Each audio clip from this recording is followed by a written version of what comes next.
everyone? Cinema Buffs here, bringing you our review of Resident Evil: The Final Chapter. So obviously this is not Dennis Stack. This is Aaron McGrane, also known as Cece by most of your friends, right? Yeah, and anybody I've ever worked with usually calls me Cece. For sure. So he is a part of Allied Production, so he's a cinematographer, photographer, filmmaker, wears a lot of hats. So we thought this would be a perfect opportunity to talk about this particular movie. So let's just get into Resident Evil in general. What is your relationship with the films? What's your relationship with the video games? Well, I guess I'd probably have to start with my relationship with the video games, because this is the first of the films that I've seen. It may be the last of the films that I will see. But I did play the game quite a bit. And I remember a lot of time being spent watching my friends play the game. I don't know, for those of you that have played it, it's one that you can end up spending quite a bit of time playing this game. I have seen 2 of the Resident Evil movies in this series. I've seen the first one, and that was in 2002. And when I saw 2002's Resident Evil, even when I wasn't in film school, I wasn't getting heavy into it, I knew it was a bad movie. Oh, it's terrible. It's a terrible movie. And then I tried to watch the third one 2 nights ago, and I couldn't make it through. So I wasn't looking forward to this experience. Video games, on the other hand, I normally have a positive experience with all that. I see we dive in. Let's talk about the cinematography. Let's talk about the direction. I mean, you're well-versed in this. How was this movie technically? This movie is... I actually think it's important to see films like this, because this is our era, and it's so unfortunate that this is the time that we live in. Yeah. There's a lot of money being thrown at projects like this. There's a lot of whiz-bang. There's a lot of green screen that's happening. There's a lot of cameras flying around, things happening really fast. Unfortunately, with all of that occurring, there wasn't enough time for us to get invested into any of the characters. No. There wasn't enough time to build a shot.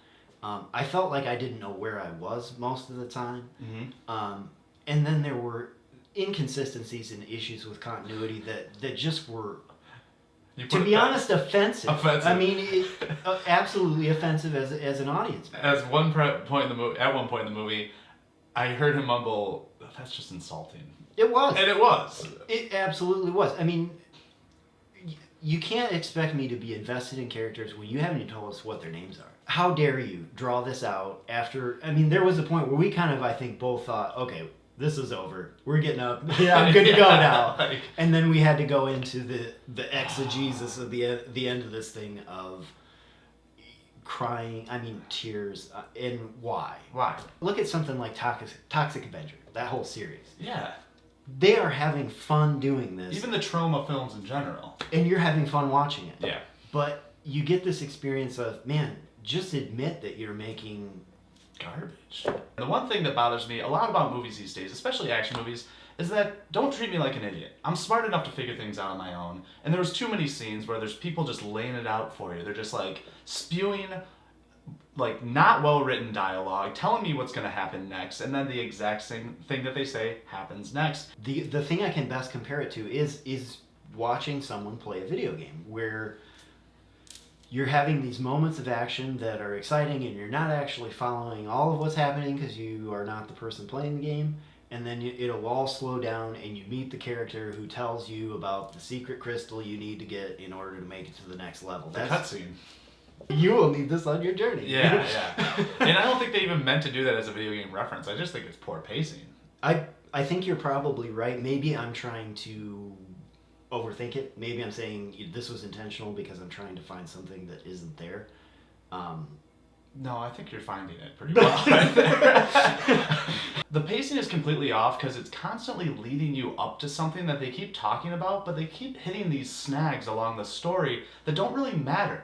It seems like 45 minutes could have been wrapped up into 15 minutes. There's a point where you realize we're on the clock, okay? And we have the watch going. Yeah. And we eat up 13 hours without even accounting for what occurred. Right. You have this journey where you're getting to the destination where you know the stuff is going to go down. This device isn't used at any point through any of the battles. Once we get to the final place where this is all going to go down, you get this predictable outcome battle.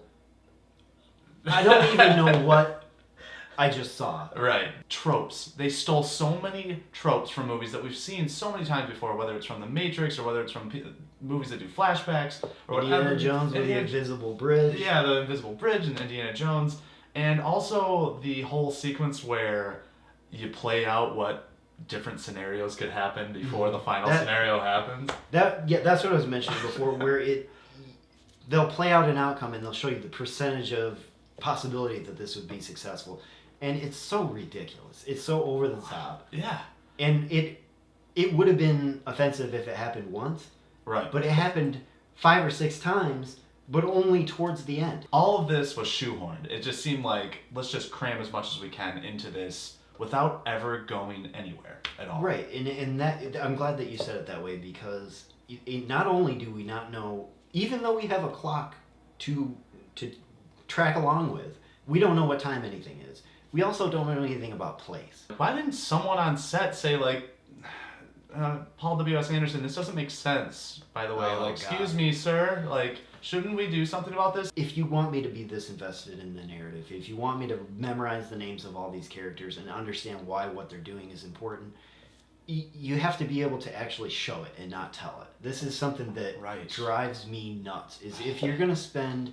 If the only way I'm going to be able to understand what's happening is if you stop your film and you have some little hologram girl explain to me what's happening, that means that you don't know how to show me what's happening. I mean, if you want to have some flaccid screenwriting and shoddy plot beat you over the head with a mallet, I highly recommend you see this film. Buffs. Let's put a number to this movie. Aaron, what do you think? What's the score out of 10 for you with Resident Evil for the final chapter? That's always a tough question for me. First of all, I appreciate being a guest on the show. Yep. Long-time listener, first-time caller. Yeah. So happy to be here. And it was also fun to watch a movie with you. It was, yeah. I never know if anyone's going to appreciate my little comments. No, we were on the same page the whole time, so it was really fun. Overall, again, I feel it's a bit depressing that this is as popular as it is in the time that I'm a cinematographer. You always look back on the golden eras and wish you were a part of that. My God, to be shooting film in Italy in the 60s. That would have been it for me. Yeah. And this is a far cry from that. Mm. If you are into this series, I can understand you wanting to go see it. I cannot, in good conscience, tell you to go and spend money on this film. There's absolutely no point to it. I learned nothing. Mm-hmm. Nothing happened. I wanted everyone to die by the end of it. I guess if I had to put a number to it, because again, and we've had this conversation before, it's hard to make even a bad movie. It is. So I'm not going to just beat this up any more than it needs to be. But I got to be in the 3.5 territory if I'm being totally honest with you. All right. I mean, that's pretty generous, actually, in my opinion. Like I said, it's hard to make a bad movie. It's hard to make a movie.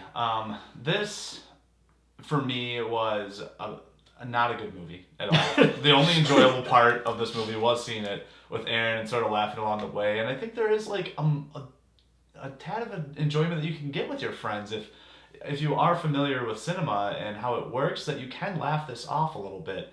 Fans of the series, if you're out there, you're getting exactly what you got from the other ones, so I don't think you'll be very disappointed in it.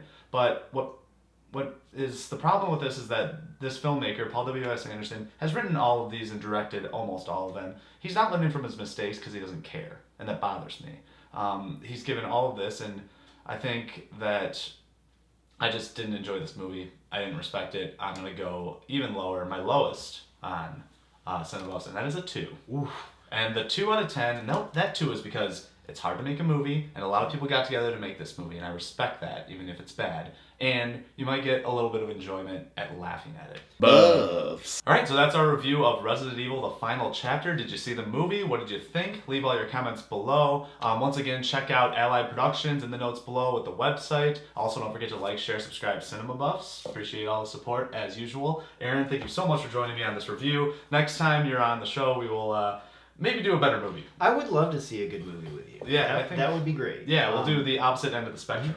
And I would say if I can offer a piece of advice to our viewers, I would say if you want to have an experience like what we had tonight and not have to spend the money or leave your house, just have a friend come over and play Resident Evil in front of you. And just eat watch some it. popcorn, watch it, make some jokes, and that's pretty much what we did tonight. Yeah, there you go. So thanks again for watching, and remember, there's no place like the theater. That's true. Hey there, Nate from Cinema Buffs. Did you like that video you just watched? Well, right here we have a couple videos we think you'll love. Also, if you click this icon right here, you can subscribe and become a Cinema Buff. You can catch all of our videos as they're released. So thanks again for watching, and remember, there's no place like the theater.